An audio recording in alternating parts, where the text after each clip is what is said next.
Hey, với ní hiền ai đây football tournament sai thả lệ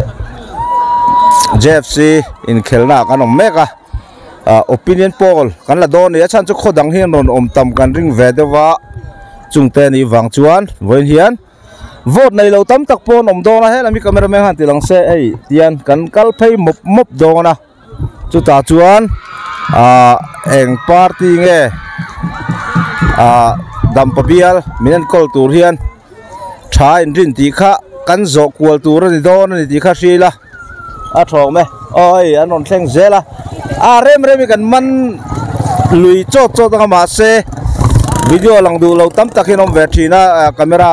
hanlan se hi alang ngam kan zot phei do ni camera ha off lo in min ron sui amoi heta amoi lok mo lok te thil kan lo zot ve lok che ai rei don lo by election kan này don chiang to chu eng party hian nge dampabial hi en kol ve to turai du zong min sil the party ang zong en ami mal ang kha tu ma se ta lo om lo wa ka se thia lo kha pya na pa ai du zong kha ni mai party bi ka opposition hian min len kol se kan ti nge ruling in min en kol ve se ti kha ring dau lakin camera la by election ai kan này chầu đô đó ruling lâu lắm bằng hình miền coi tổ đây đủ về đó này ruling các đủ tổ rồi ruling mò hết đúng không ruling lại nghe chúng thật được ngay à này kan lâu mấy này kan cắt face sẽ lâu vết vote này nông tụi em lần này lâu vết mò vote này chín triệu kan rong tại chi tê teo anh om tát rồi chi tê teo thôi kita lo hoi lok te phaya kum thum ma hao ấy bây giờ lo hoi về thim ro kan ti long ve chak te lo hay xe phải hiện xây xe karon ti ve nge dampabial in than lo om tura by election lo om tura hian ruling lo in ne na han chang sen du le se ru le thlai lam lo la 70 le ti ke subscriber nei to ruling lo in mo party chu sei ri kha arem ri lo tro heta hay sepa niya sepa ngay ilaso sepa ruling lâu hiền cần bia thì miền xuôi về tàu turai đủ đấy ruling lâu mà ruling lâu lắm bằng thó mà là liền hết ạ hay chú vote lần này lâu bây vote này to hey mà thay có béo con nula trục lâu đất hay hey by election kan này chầu đô na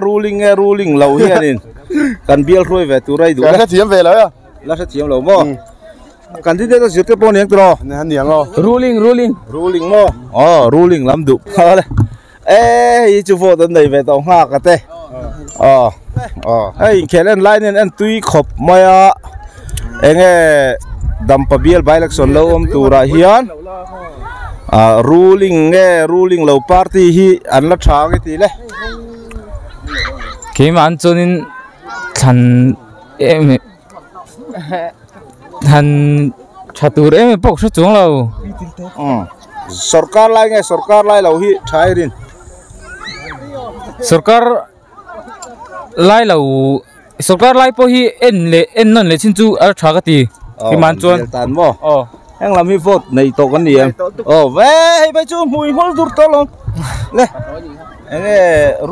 ruling lâu sarkar lai lâu gần biel tan hiện thái rin le gần biel tan này chưa sarkar lai nghề ZPM nghề này chưa hết ta với hi vote này tem này lâu vote là này lâu ấy chứ ấy chú vote là này lâu nghe dampabial by election lâu turai hian sarkar lai hian nge sarkar lai lo hi thai rin lai lo chang sarkar lai lo mo party soi re mem congress nge ZPM nge BJP nge se tiang nge men po chu eng kai ma jan an thok ve lem lo sarkar lai chu atha ring lem lo chalo chan le khlai te ka soi re mem se thiam se jong lo thlai tan chu politics ka thui tak soi haranga he lama ngai dan ni lang lo thei ke sarkar lai lo kha thai le kan bial tan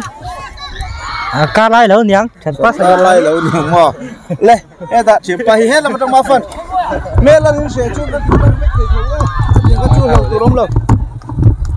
Sarkar lai nghe Sarkar lai lâu Sarkar lai mo hay chú giật pi ôi lằng đôi lúc hay in thành cái này đó nó rây lâu té Sarkar lai nghe Sarkar lai lâu party hiền cần bill thôi tụi đây đủ lẽ sao về vóc đầu rất tiền thì lắm cái này to đó cái này là rây lâu à em khai thì mấy đi mò nòng chứ khát tiền khát nòng đó mà bà tên là cái đó đấy mẹ là camera sao lát xì ê chuyện phải mà cần lâu về buổi lúc mấy chết không ấy em hey opinion poll by election kan nei do na tharuk mai tin ya chuta chuan sarkar lai hian nge dam pa bial hi ruai ve to sei tia sarkar lo poi men ruai se dan that pui zo mai ti sarkar lai hi chuan men ruai se la kan that pui zo chu ka ring ale sei bel du nei này em là về ale sarkar lai kan du deu bur mo thiam pa chang ai ron lang lo mai kro le puja te bin thiếu sei du nei vening ka ria hai by election kan nei don to ta chuan sarkar lai hi nge sarkar lai lo hi kan bial tan thai re anh đặt mất không sarkar lai mo chu sarkar lai lo han party sang no ma eng party nge thai rin MNF mo ole I hun tak pe lo me he ta uma thanga ai lo pon khang chu nang ma ngai dang khan ni mai toy te in sarkar ni mon ni lo mo a candidate pon line set lo tu na hian candidate a zirin nge ril ru siam don chu ka lo wa chu lai ta chuan engange dam pa bial by election lo tu ra hian enge thai rin le candidate zir te po avani du melve candidate ron set nuwa candidate ron set nuwa te po ngai dan chiang de bang chuwa ale I hun lu tak mi pe kan lo me ale a gol ka lo me gol lam han ti lang lok te hey in khela nan tu thin sia sai tha dan pen gol chia ole hey thiam paru sanga kan kom ve zo yang ani he kanau sia la dia enge by election kan nei me tran lam han soi phat te in tu ning khela sai tha tran mo ole tun by election lom tu ra hian ai kan en thang don tharuk mai in ti nia chu ta chuan ruling lo hianin kan bial hi ruai ve to sei ti du dan le rolling hian ruai ve sin se ti ruling lam mo ole I hun tang pe lo me ole e ta hian numang ili chu sarkar mi le sa ni ngoro atan lam tel ei khelanin lo kala sai tha JFCI sai tha mo sai tha chuan sayare mem ka helawa by election kan nei do na ruling lo ni ka ai a ka se lo le candidate zir te pon ya candidate zir nyang chu ale I hun lu tang pe kan lo me hei hi ka pui kan zot ve lo ai dot dan ka zot phei vek dom vote nei to wi chu khoi la nge tran zot ma support an khela hian sai tha ka tran khol sang lo ka lan nia khol tang lo ka nia sai tha fence mo sai tha fence ni dam pa bialin hei van doi thak takin me le kan cha na by election kan lo nei lo ngai don ta chuan party a ruling emo party malbik tak soi a rom chuan ruling lo hian kan bial hi min throi ve to turai idu ka hello la minga sarkar kutian ni chuan ngai dan soi vak po hin nuam chia lova sarkar sa ni tentro a tha mi pui na than ti a piang kha tha kan ti hi a poi mo ni mai ale I hun tang pen lo me boi te hi vote nei tem vote nei to le to lo hi ka chiang lo to boi te hi thalai lam pang poi enge chan jok JFC mo anu in sai tha tana anin JFC tan tlat mai chung kwa point thurul lo tlat le ti chuan eng tin nge hei by election kan nei do na thalai tan police ka in the thuk vak lo mai thema se sarkar lai lo ti chu in the thiam ve thau ka ringa kan bial tan thatu re rin le ruling lo hi eno se ka ti ke chuan ruling lo mo opposition mo chu ta chuan enge achan de mi silfia thiam lo pon poi lo wa nang ma riat thiam ang de tok khan na kan se ka lo mi puin mo ole ani chuan ruling lo bok hi thatala ring ani ti chuan he lama bek te dori kan kal lo kang an tai thavet vet le ma ya ngoro customer an nei buai lai ni em ka thelo ngati ge ni china ka lo ka lai chang hin nei mi lo aron thleng chi mo hay feel vat khen tir lai te kha ni an dor hi nai deu la lo lan dor in lak sak lok te ani hi ala in khel kan live chung puwa kan ei le in te min lo sponsor ve thin tu te ni hei paisa chiar mol boka hausa tonia le lo dor chu churu tak taka ti chuan zona toy te zo ve ka duwa hi sarbi cho ania an tlan setat maila lomi te nga tinge enge tan zok le voin in khela sai tha le enge kha JFC sai tha mo enge chan chu khwal khwa chu kai ni ka dor nei ta chan chuan customer tan chat wan chu ka kan ta chuan in khwal khwa ka chu tan lo thei lo camera lam khamin an sakda ti chuan ni le by election kan nei chaudon ta ruling lo hian kan BLN call tu rai du vele sarkar lai nge sarkar ruling lo hian en ko se ka du sarkar lai lo hian sarkar lai lo hian in achan chu ruling kan sarkar ZMP lo ZPM mi chu mo achan chu hei ente kan ti ang ne kai ma mi mal ti kai dana enge mi mal ngai dana buai thak antina sumte awan pha nin ka sia ZPM sarkar a hin sum awang ZPM sarkar a sum awanga sum dong te tan hei hasana tam tak kan to pha ole I choi fia thiam le ve kan lom lu tu ke ti chuan lomi hi kan zot ve le lok nga ai ka zo na ngai khan ni mai ro se ruling ka se lo zu tiang po ruling lo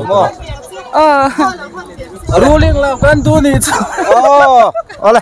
eta pibeki kan thu te pho da nge ti kan lu til lok nga beng cheng de mai thaya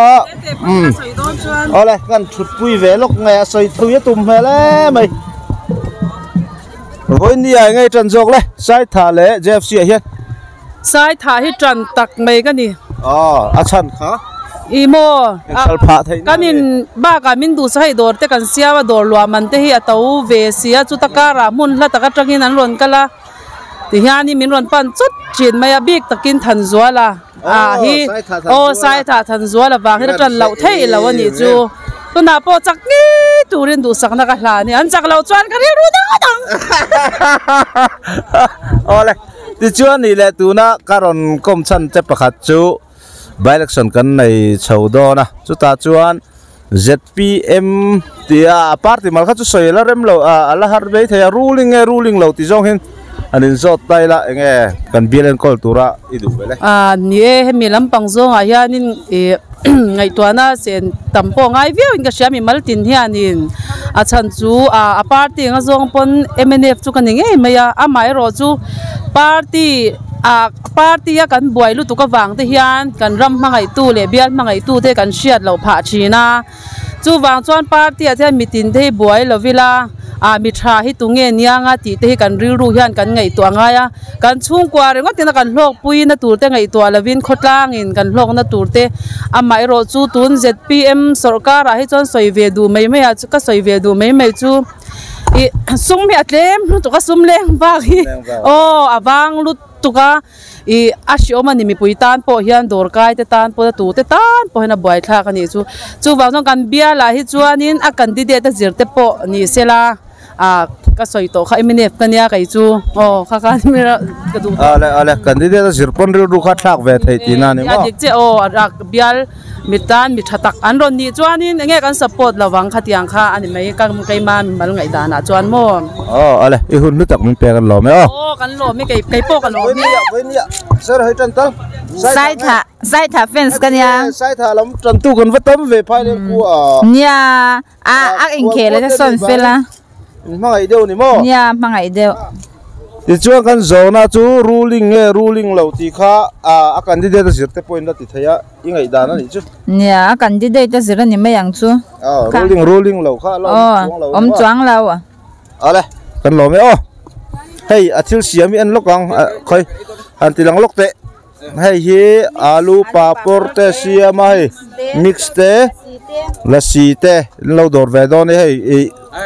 kar le lama pon la chemup mup don chau ni le tu nai ning khelam break lai takania uncle kul zelang Sara si life make a kenin opinion poll kan la me ka mi pu public opinion poll kenin kan la ni sei ve dui de muốn ông cốc mày hay tốn trùm le tu ngai chok cameraman hin tron anh lâu JFC cái trận à sai thả chặt xe cái tiền ani le by election kan nei chho do na ruling lo kan bial tan thai ren le ruling te chun thang chu ruling mo nang man chu ngai dan ni pro ale ikun hu tak kan pe kan lo me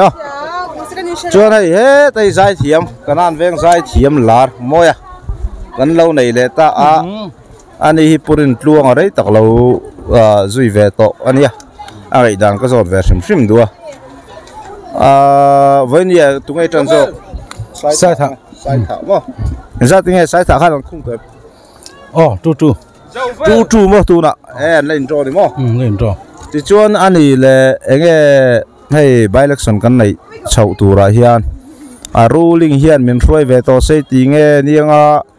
opposition po hian min hroi se kan la that ring kan that pui ring hemi a chu ngai dang ka siam thiam lo ga chu mo mi pui na tha han ti ang chu tha tura kan ngai ruling po opposition lampang po ni selamo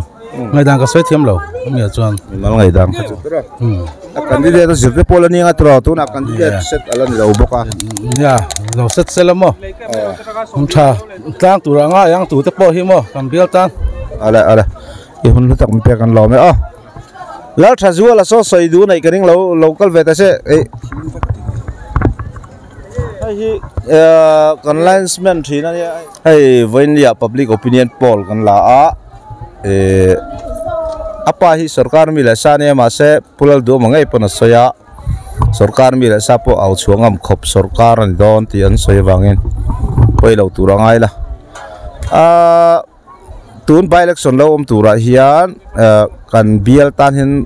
sarkar lai nge thanga sarkar lai lo po hi an thai ti ka van se thiam chi lo sarkar lai hi chu tianga chuan by election min en kol ve tura ka ni mai by election ai chuan sarkar lai nge hi chu an that ka ring ole candidate in set dan te pon ru kha chola dang candidate